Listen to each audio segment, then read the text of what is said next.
नमस्कार, मैं हूं आपके साथ मयंक। देखिए, बड़ी खबर इस वक्त की, अमेरिका से B-2 बॉम्बर्स रवाना हो गए हैं। B-52 बॉम्बर्स भी रवाना हो चुके हैं। देखिए, मैंने बार बार अपने वीडियोस में यह बात कही है कि जब तक अमेरिका के B-2 बॉम्बर्स के उड़ने की खबर नहीं आए तब तक अमेरिका हमला नहीं करेगा। और देखिए, आखिरकार ये खबर आ चुकी है कि अमेरिका से B-2 बॉम्बर्स और B-52 बॉम्बर्स रवाना हो चुके हैं। जो खबरें आ रही हैं सोर्सेस से, उसके मुताबिक B-2 बॉम्बर्स डिएगो गार्सिया पहुंच सकते हैं। डिएगो गार्सिया हिंद महासागर में अमेरिका का वो नेवल बेस है जहां पर अक्सर B-2 बॉम्बर्स की तैनाती की जाती है ईरान पर हमले के लिए। पिछली बार जब अमेरिका ने हमला किया था तो B-2 बॉम्बर्स ने अमेरिका से फ्लाई किया था, लेकिन देखिए, बार बार हमने आपको यह बात कही थी कि इस बार अगर अमेरिका हमला करेगा तो B-2 बॉम्बर्स शायद अमेरिका से फ्लाई ना करें, वो डिएगो गार्सिया से फ्लाई कर सकते हैं। और अब देखिए, यही खबरें आ रही हैं कि अमेरिका ने आदेश दे दिया है B-2 बॉम्बर्स को मिडिल ईस्ट भेजने के लिए। और संभवतः ऐसा बताया जा रहा है कि ना सिर्फ अब्राहम लिंकन पर बल्कि डिएगो गार्सिया में B-2 बॉम्बर्स पहुंच रहे हैं। देखिए, अमेरिका की तरफ से जो खबरें आई अमेरिका से, उसके मुताबिक एक बड़ी बैठक हुई जिसमें अमेरिका के टॉप मिलिट्री कमांडर्स शामिल थे। उन्होंने डोनाल्ड ट्रंप को ब्रीफ किया कि ईरान पे हालात कैसे हैं और क्या हमला इस वक्त किया जाना चाहिए।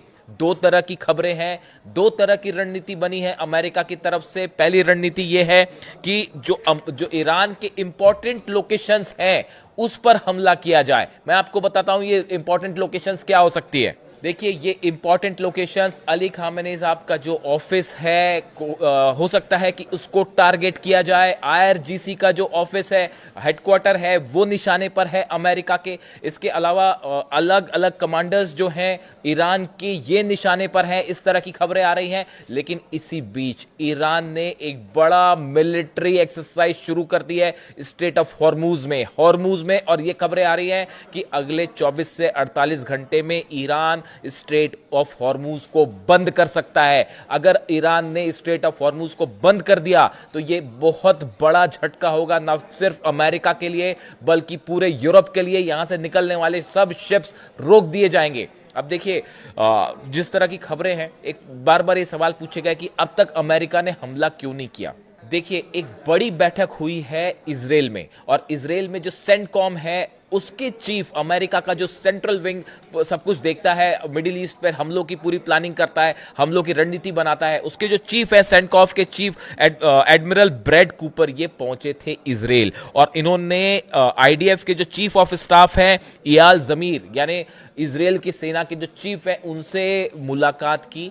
और इस बैठक में कई सारी चीजें इसकी निकल के सामने आई हैं और बताया ही जाता है कि इस बैठक में ही इजराइल के सेना के चीफ ने यह बात बताई, यह बात खुलासा किया कि हमें इस बात की कंफर्म जानकारी मिली है कि ईरान ने कई ठिकानों पर रूस से मिले S-400 anti missile defence system, anti aircraft systems deploy कर दिए हैं।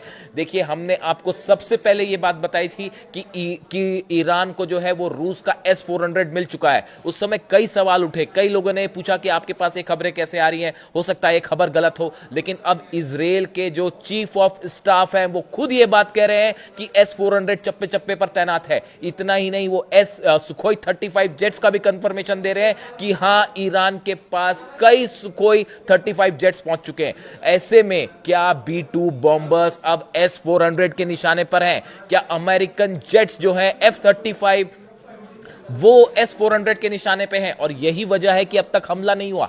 देखिए, इतना बड़ा मिलिट्री बिल्डअप हुआ, कभी भी हमला कर सकता था अमेरिका, लेकिन अब तक अमेरिका ने हमला क्यों नहीं किया? इसकी क्या बड़ी वजह है? सबसे बड़ी वजह S-400 का डर। मैं बार बार इस बात को कह रहा हूं कि अगर अमेरिका का एक भी F-35 जेट डाउन होता है या B-2 बॉम्बर्स, देखिए B-2 बॉम्बर्स रडार पर कैच नहीं होते, लेकिन बड़ी खबर, रूस के जो सैटेलाइट्स हैं, चाइना के सैटेलाइट्स हैं, वो ट्रैक कर रहे हैं अमेरिका के B-2 बॉम्बर्स को और यहां तक नजरें बनाए हुए हैं कि वो टेक ऑफ करें। ऐसी भी खबर है कि B-2 बॉम्बर टेक ऑफ करेगा हमले के ठीक पहले, उसके पहले ही ईरान अटैक कर सकता है। ईरान ने अपनी एंटीशिप मिसाइल्स लगा रखी हैं, S-400 तो तैनात है ही, इसके साथ ही फतेह 2 मिसाइल्स जो हैं वो अब्राहम लिंकन को टारगेट करके रेडी हैं। और B-2 बॉम्बर्स अगर फ्लाई करते हैं अब्राहम लिंकन से अगर टेक ऑफ करते हैं तो हो सकता है ईरान प्रीएम्प्टिव स्ट्राइक कर दे।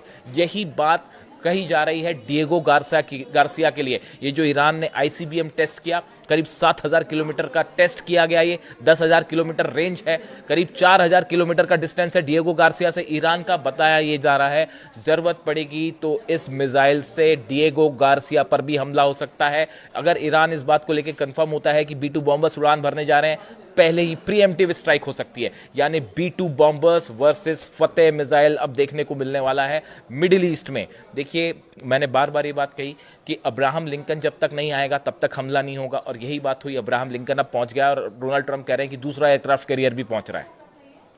इसके अलावा B-2 बॉम्बर्स को लेकर खबर थी कि डिफेंस एक्सपर्ट्स ये बता रहे थे कि अमेरिका बिना B-2 बॉम्बर्स के अटैक नहीं करेगा, और अब B-2 बॉम्बर्स का आखिरी कंफर्मेशन आ गया है। अब देखने की बात यह है कि इतना बड़ा मिलिट्री जमावड़ा करके क्या अमेरिका हमले की हिम्मत जुटाएगा, और क्या वो फतेह 2 मिसाइल्स जो है इसका रिस्क लेगा। बताया जा रहा है कि 500 से ज्यादा ड्रोन रेडी हैं अब्राहम लिंकन को टारगेट करते हुए, फतेह मिसाइल्स रेडी हैं। स्ट्रेट ऑफ हॉर्मूज में ईरान ने दनादन मिसाइल्स जो है दागनी शुरू कर दी है, और एक प्रकार का संदेश दिया है कि अगर जरा भी हमला हुआ तो आप नतीजा देखिए। S-400 तैनात है।